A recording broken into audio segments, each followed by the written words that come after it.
1945 October மாதம் 19ஆம் தேதி கரெக்டாக ஹிரோஷிமா நாகசாகிலெல்லாம் அணுகுண்டுகளை வீசி 2 மாதம் முடிஞ்சிருச்சு. உலகம் கொஞ்சம் பயத்துடனே இருந்துட்டு இருக்காங்க. இப்போ ஒரு இங்கிலீஷ் ரைட்டர் என்ன செய்கிறாருன்னா ஒரு எஸ்ஸை எழுதுறார். அந்த எஸ்ஸையினுடைய பெயர் you and the atomic bomb அப்படிங்கிறது தான். இதை வாசிக்கிற எல்லாருக்குமே ஒரு விதமான பதட்டம் வருது. என்னடா கோல்டு வார் ஸ்டார்ட் ஆயிருச்சா, உண்மையிலேயே கோல்டு வார் தொடங்கிருச்சு அப்படிங்கிறதுக்கான முதல் புள்ளி இந்த எஸ்ஸே தான். இந்த கோல்டு வார் அப்படின்னு சொல்லும்போது நேரடியாக நாங்கள் மோத மாட்டோம், ஆனால் மறைமுகமாக மோதிக்கிட்டே இருப்போம். 1945 எலியும் பூனையுமா நிற்கிறாங்க அமெரிக்கா ரஷ்யா. இப்போ சோவியத் யூனியன் ரஷ்யா என்ன செய்கிறாங்க அப்படிங்கிறது உடனுக்குடன் அமெரிக்காவுக்கு தெரிய வேண்டும். அதுக்காக உருவாக்கப்பட்டது தான் CIA. CIAல 4 பாகங்கள் பார்த்துட்டோம். இது CIA பார்ட் 5. அன்பு தமிழஞ்சங்களுக்கு தமிழ் பொக்கிஷத்தின் வணக்கங்கள்.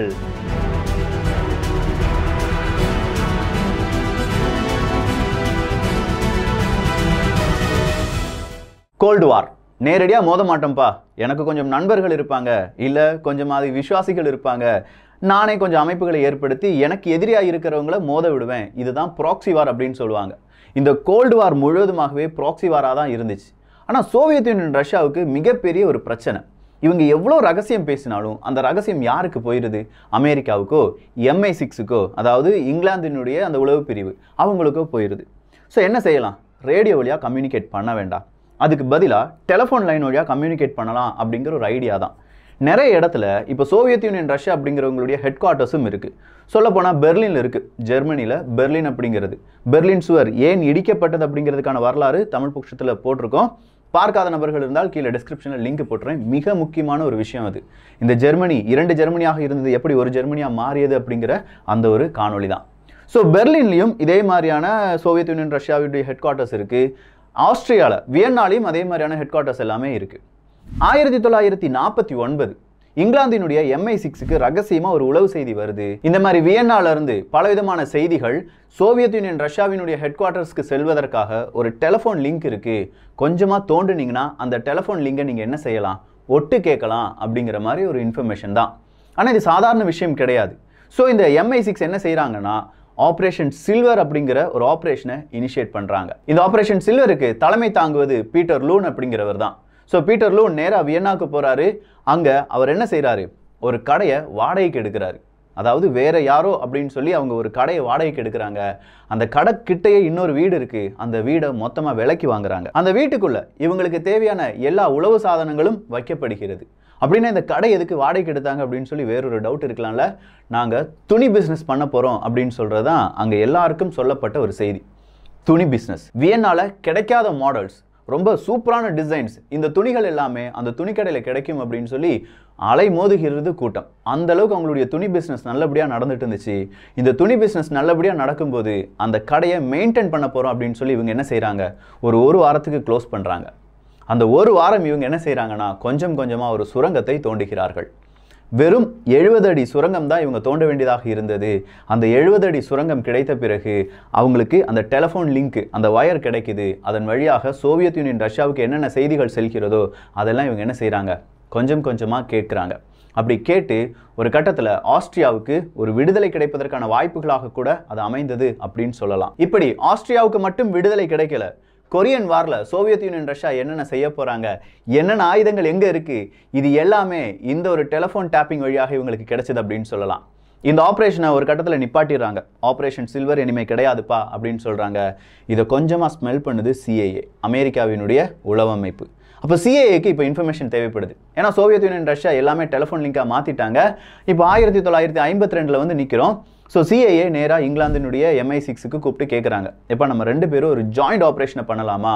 இந்த பீட்டர் லூன் ஒருத்தரை வச்சு நீ ஒரு ஆப்ரேஷன் பண்ணியாமே, அதே மாதிரியான ஆப்ரேஷனை பெர்லினில் பண்ணலாமா அப்படின்னு சொல்லி கேட்குறாங்க. இங்கிலாந்துக்கும் ஒரு சந்தோஷம், சோவியத் யூனியன் ரஷ்யாவை எதிர்க்க போகிறோம் அப்படிங்கிற சந்தோஷம்.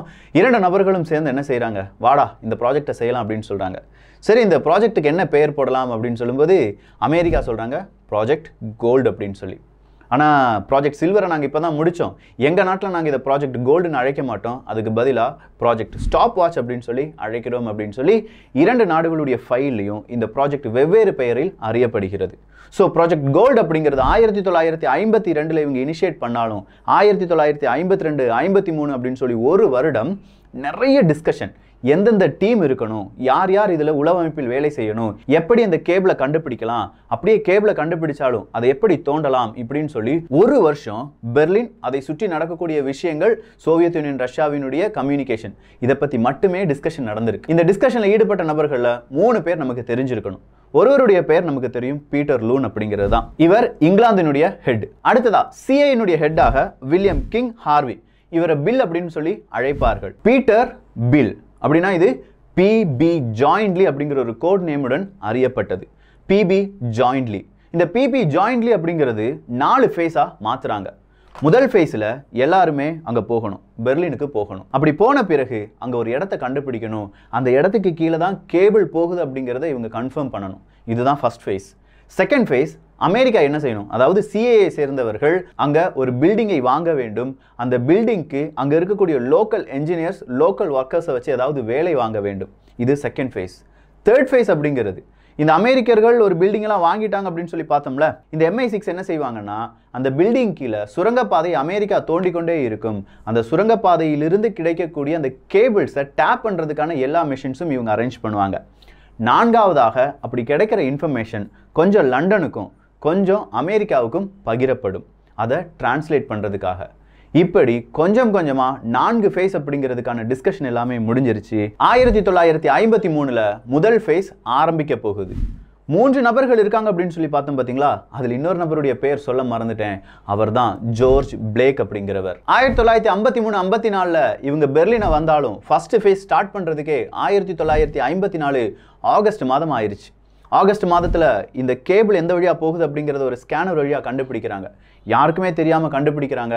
அந்த இடத்துல ஒரு பில்டிங் விற்பனைக்கு இருக்குது அப்படிங்கிற ஒரு அட்வர்டைஸ்மெண்ட்டையும் பார்க்குறாங்க. சடனாக அந்த பில்டிங்கை அவங்க கேட்குற விலையை விட 2 மடங்கு விலை கொடுத்து வாங்குறாங்க. ஒட்டு மொத்தமாக இந்த பில்டிங் இவங்க கையில் கிடைச்ச உடனே எல்லாருக்குமே ஒரு டவுட் வருது, ஏன் இந்த பில்டிங் இவ்வளோ விலைக்கு விற்கப்பட்டது அப்படிங்கிறது தான். இந்த டவுட்டை எதுவுமே இல்லாமல் செய்வதற்காக இவங்க என்ன செய்கிறாங்கன்னா, நாங்கள் இங்கே ஒரு தொழிற்சாலையை தொடங்க போகிறோம். இந்த தொழிற்சாலை பெர்லினுக்கு மிக முக்கியமான தொழிற்சாலையாக இருக்க போகுது. வாங்க லோக்கல் ஒர்க்கர்ஸ், லோக்கல் என்ஜினியர்ஸ் வாங்க, இதுக்கு கீழே ஒரு பேஸ்மெண்ட் நம்ம கட்ட வேண்டியதாக இருக்குது அப்படின்னு சொல்லி எல்லாரையுமே அழைத்து, அங்கே லோக்கலாக இருக்கக்கூடிய நபர்களை அழைத்து ஒரு தொழிற்சாலை ரீதியாக இதனுடைய பேஸ்மெண்ட் அப்படிங்கிறது கட்டப்படுகிறது. பேஸ்மெண்ட்னா இருக்கிற தரையை உடைச்சி அடுத்ததாக இந்த பூமிக்கு அடியில் ஒரு ரூம் கட்டணும். இதுதான் உங்களுடைய டாஸ்க். லோக்கல் என்ஜினியர்ஸ்க்கே கொடுத்ததுனால எந்த டவுட்டுமே வரல. அவங்களும் என்ன செய்கிறாங்க, கொஞ்சமாக குழி தோண்டி அங்கே இருக்கக்கூடிய ஒரு பேஸ்மெண்ட் அப்படிங்கிறத கிரியேட் பண்ணுறாங்க. நம்ம முதல்ல பார்த்தோம் ஆப்ரேஷன் சில்வரில் அவங்க 70 அடி சுரங்கத்தை தோண்டினா போதுமா இருந்துச்சு. ஆனால் இங்கே அப்படி கிடையாது. சுமார் 1428 அடி சுரங்கத்தை தோண்ட வேண்டும். இந்த 1428 அடி அப்படின்னு சொல்லும்போது கிட்டத்தட்ட 1/2 கிலோமீட்டர் அளவுக்கான ஒரு சுரங்கம் இருக்க வேண்டும். அந்த சுரங்கம் நல்ல ஆழத்தில் செல்ல வேண்டும். ஒரு 70 அடி ஆழத்துக்கு செல்ல வேண்டும் அப்படின்னு சொல்கிறாங்க. அப்படி 70 அடி ஆழத்துக்கு செல்லும் போது கொஞ்சம் கொஞ்சமாக பெர்லின் சுவரையும் தாண்டி சோவியத் யூனியன் ரஷ்யாவின் பக்கம் நம்ம வந்துடுவோம். அப்படி வர்ற அந்த இடத்துல 60 டன் பீரங்கிகள் அங்கேயும் இங்கேயும் போயிட்டே இருக்கும். ஸோ அது ரொம்ப ஸ்ட்ராங்காக இருக்கணும் அப்படின்னு சொல்கிற அடுத்த ஒரு கண்டிஷன் வருது. இந்த கண்டிஷன் எல்லாம் ஓவராலாக இவங்க செக் பண்ணி பார்க்கும்போது ஒரே ஒரு விஷயம் மட்டும் புரியுது, 3000 டன் மணலை அங்கிருந்து எடுக்க வேண்டும். ஆனால் 3000 டன் மணலில் ஒரு பிடி மணல் கூட இந்த இடத்தை விட்டு வெளியில் போகவே கூடாது அப்படிங்கிற வேறொரு உத்தரவும் வருகிறது. ஸோ சுரங்கம் தோண்டப்படுகிறது. சுரங்கம் தோண்டும் மேலே அமெரிக்காவினுடையது. அவங்க தோன்றாங்க. அங்கேருந்து கரெக்டாக ஒரு வெர்டிக்கல் பொசிஷனில் ஒரு மெஷினரியை கொண்டு இம்ப்ளிமெண்ட் பண்ணணும். அங்கே ஒயர் அப்படிங்கிறது கண்டுபிடிக்கப்படுகிறது. அப்படி ஒயர் கண்டுபிடிக்கப்படும் போது அதை சுத்தியான, அதாவது அதை டேப் பண்ணுறதுக்கான, அங்கேருந்து அந்த டேட்டாவை திருடுவதற்கான எல்லா மெஷின்ஸையும் இங்கிலாந்து நாட்டை சேர்ந்த MI6 கொண்டு வந்துட்டாங்க. இப்போ கரெக்டாக சோவியத் யூனியன் ரஷ்யாவினுடைய எல்லையின் பூமிக்கு அடியில் இவங்க எல்லாமே இருந்துட்டு இருக்காங்க. நான் சொன்னேன் ஒரு 60லேருந்து 90 டன் பீரங்கி அங்கேயும் இங்கேயும் போயிட்டு இருக்கும் அப்படின்னு சொல்லி. இதனால் இந்த கட்டுமானத்தில் அவங்களுக்கு அடுத்த பிரச்சனை என்ன வருதுன்னா, இடிஞ்சு விழுந்துருமோ அப்படிங்கிற ஒரு பயம் வருது. அதை கொஞ்சம் தவிர்ப்பதற்காக அதை ஃபுல்லாக ஸ்டீல் மோல்டிங் பண்ணுறாங்க. அந்த ஸ்டீல் மோல்டிங் உடையாமல் இருப்பதற்காக பலவிதமான தூண்கள் அப்படிங்கிறது நிறுத்தப்படுது. இது எல்லாமே செஞ்ச பிறகு அங்கேருந்து கொஞ்சம் கொஞ்சமாக டேட்டா எடுக்க ஆரம்பிக்கிறாங்க. 1954 தொடங்கினாங்க.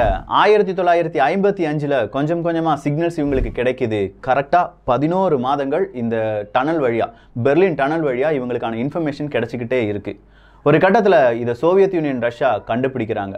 எப்படின்னு தெரியாது. ஆனால் சிஏஏனுடைய டாக்குமெண்ட் எப்படியா இருந்துச்சு அப்படின்னு கேட்டிங்கன்னா, பெரிய ஒரு மழை வந்தது. அந்த மழை காரணமா இந்த டனலுக்குள்ள தண்ணீர் புகுந்து விட்டது.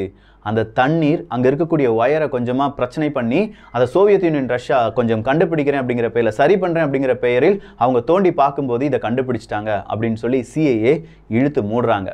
இவங்களுக்கு கிடைச்ச இன்ஃபர்மேஷன் அப்படிங்கிறத லண்டனுக்கு கொஞ்சமும் அமெரிக்காவுக்கு கொஞ்சமும் அப்படின்னு சொல்லி பார்த்தோம் பாருங்க. அதுல லண்டன்ல மட்டுமே 300க்கும் அதிகமான நபர்கள் உட்கார வச்சு வேலை வாங்கப்பட்டார்கள். என்னென்ன இன்ஃபர்மேஷன், என்னென்ன கால் ரெக்கார்ட், எந்த மாதிரி டெலகிராம் போயிருக்கு, இதை எல்லாத்தையுமே லண்டன்ல இருக்கிறவங்க பார்த்துட்டு இருக்காங்க. இந்த பக்கம் அமெரிக்காவை பார்த்தீங்கன்னா அங்கேயும் ஒரு 300லேருந்து 400 நபர்கள் இந்த மாதிரியான டிரான்ஸ்கிரிப்ஷனுக்காகவும் டிரான்ஸ்லேஷனுக்காகவும் அவங்க என்ன செய்ய வச்சிருக்காங்க, பணியமர்த்தி வேலை வாங்கப்பட்டிருக்கிறார்கள். 1956 ஆபரேஷன் கோல்டு அப்படிங்கிறது முடிவு பெற்றது. சோவியத் யூனியன் ரஷ்யா கண்டுபிடிச்சிட்டாங்க அப்படின்னு சொல்லி பார்த்தோம். ஆனால் ஒரு 5 வருஷத்துக்கு பிறகு தான் இவங்களுக்கு ஒரு உண்மை தெரியுது. இந்த ஜோர்ஜ் பிளேக் அப்படிங்கிறவர் 1953 MI6 CIA இவங்க 2 பேரும் ஒரு வருஷமா டிஸ்கஸ் பண்ணாங்க அப்படின்னு சொல்லி பார்த்தோம்ல. அந்த டிஸ்கஷன்ல மிக முக்கியமான நபராக இருந்தார். இவர் 1953 தான் விடுதலை செய்யப்பட்டார். எங்கிருந்து? கொரியால இருந்து. ஏன்னா கொரியாவுக்கு இவர் போறார், உளவு பிரிவுக்காக போறார். இங்கிலாந்தினுடைய உளவு பிரிவுக்காக போகிறார். அங்கே அவர் கைது செய்யப்படுகிறார். அப்படி கைது செய்யப்பட்ட பிறகு 1953 விடுதலை செய்யப்படுகிறார். விடுதலை செய்யப்படும் போது ஜோர்ஜ் பிளேக் பிரிட்டனுக்குள்ள நுழையும் போது ஒரு ஹீரோ லெவல்ல நுழைந்தவர். அதனால ரொம்ப கண்மூடித்தனமா யார் நம்புனாங்க இவரை? இங்கிலாந்தும் அமெரிக்காவும் நம்புனாங்க. இவர் ஒரு டபுள் ஏஜெண்டா இருந்திருக்காரு. இவங்க டனலை தோண்ட போறேன் அப்படின்னு சொல்ற அந்த இன்ஃபர்மேஷன் அன்னைக்கே, அதாவது 1955 இந்த இன்ஃபர்மேஷனை கேஜிபிக்கு கொடுத்திருக்கார் ஜோர்ஜ் பிளேக் அப்படிங்கிறவர். ஆனா ரஷ்யா என்ன தெரியுமா சொன்னாங்க? அவங்க தோண்டட்டும், அவங்க ஒரு வருஷம் இன்ஃபர்மேஷனை ஃபுல்லா எடுக்கட்டும். ஏன்னா ஜோர்ஜ் பிளேக் அப்படிங்கிறவர் இப்போதும் இங்கிலாந்துல தான் இருக்காரு. அவருடைய சேஃப்டி நமக்கு முக்கியம். ஒரு வருஷம் இந்த லைன் வழியா இம்பார்ட்டன்டான எந்த செய்தியும் அனுப்ப வேண்டாம், அதுக்கு வேற லைனை நம்ம யூஸ் பண்ணலாம் அப்படின்னு சொல்லி ஒரு வருஷமும் கேஜிபி என்ன செஞ்சாங்க? சோவியத் யூனியன் ரஷ்யா தேவையில்லாத இன்ஃபர்மேஷன் இதன் வழியா பாஸ் பண்ணிக்கிட்டே இருந்தாங்க. இதை மொழிமாற்றம் செய்வதற்கு 800 நபர்கள் வேலைக்கு அமர்த்தப்பட்டார்கள் அப்படின்னும் பல லட்சம் ஃபைல்ஸ் இதுல உருவாக்கப்பட்டது அப்படிங்கிறதும் இந்த ப்ராஜெக்ட் கோல்டுனுடைய ஒரு வரலாறா இருக்கு. ஆனா சொல்லப்போனா ப்ராஜெக்ட் கோல்டு வழியாக சிஏஏக்கு எதுவுமே கிடைக்கல. கடைசியா ஜோர்ஜ் பிளேக் அப்படிங்கிறவரை கைது பண்றாங்க. இங்கிலாந்து அரசாங்கம் சிறையில் அடைக்கிறார்கள். அங்கிருந்து தப்பிக்கிறார். தப்பிக்க வச்சது யார் அப்படின்னு கேட்டிங்கன்னா சோவியத் யூனியன் ரஷ்யா தான்.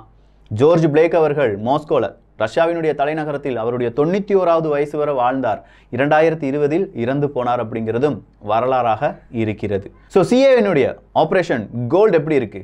ஆபரேஷன் கோல்டே எப்படி இருக்குன்னா, நிறைய பேருடைய மனநிலைமையை மாற்ற வேண்டும், அவங்களுடைய மைண்டை கண்ட்ரோல் பண்ணணும் அப்படின்னு சொல்லி சிஏஏ நினைத்தார்களே, என்ன ப்ராஜெக்டாக இருக்கும்? அந்த கட்சிக்கு ஓட்டு போட்டுறாத, இந்த கட்சி வந்துடும் அப்படின்னு சொல்றது இங்கே செய்யும் பரப்புரை கிடையாது. 1950களிலேயே சிஏஏவால் செய்யப்பட்ட பரப்புரை. இந்த பரப்புரை வழியாக எத்தனை நாடுகளில் ஆட்சி மாற்றம் நடந்திருக்கு தெரியுமா? இதெல்லாம் வரப்போகிற பதிவுகளில் வரப்போகிறது. ஸோ கொஞ்சமாக வெயிட் பண்ணுங்க. இந்த பதிவு எப்படி இருந்துச்சு? ஒரு நாட்டுக்குள்ளே இவ்வளோ பெரிய டனலை தோண்டி அந்த டனல் வழியாக இவ்வளோ பெரிய இன்ஃபர்மேஷனை எடுத்து, ஆனால் எதுவுமே வேலிடான இன்ஃபர்மேஷன் இல்லை அப்படின்னு சொல்லும்போது அவங்களுடைய மனநிலைமை எப்படி இருந்திருக்கும்?